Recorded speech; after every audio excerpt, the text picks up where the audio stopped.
it's Maria Felix-Fass here with your weekly recipe feature for Envision Talking Newspaper. Now, with it being Easter at the weekend, I was looking for a traditional Easter recipe.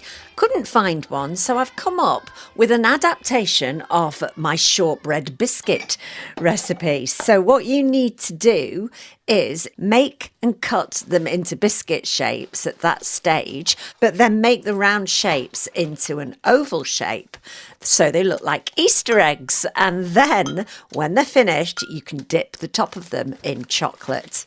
As usual, I'll give you the recipe, what you'll need to make it and how, but do be prepared to stop and start the recording as you work through the various stages of making it.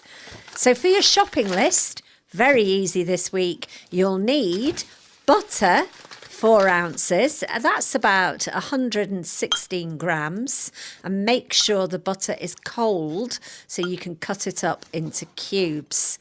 You need caster sugar, 2 ounces, that's about 58 grams, and also plain flour, about 6 ounces, that's 170 grams. The first thing you do is turn on the oven at 180 Celsius, that's about gas mark 4, and you line a baking sheet with baking paper.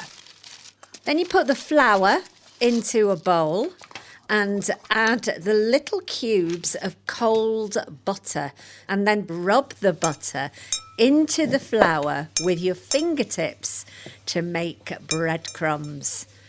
So keep doing this, moving it around the bowl, and then it should, once done, feel a little bit like a mix for a crumble topping. When you've done that, then add the sugar.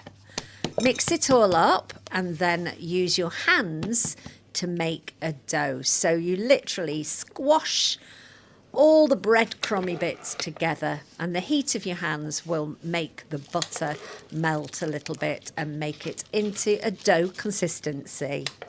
When it feels ready, then put the dough on a very well floured surface and roll it into a large round shape.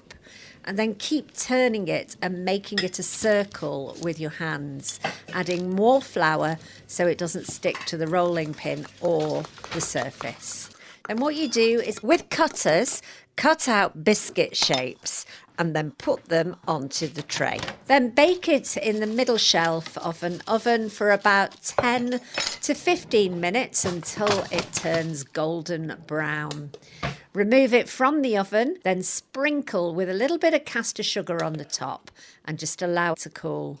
The shortbread biscuits actually go a little bit crispier and crunchy when cooled down, but I challenge you not to eat them in one sitting. Enjoy. Happy Easter, whatever you're doing, and I'll speak to you next week with another recipe. And if you've got any suggestions for recipes that you want to share, let us know at Envision, and I'll try and feature yours sometime. For now, happy baking.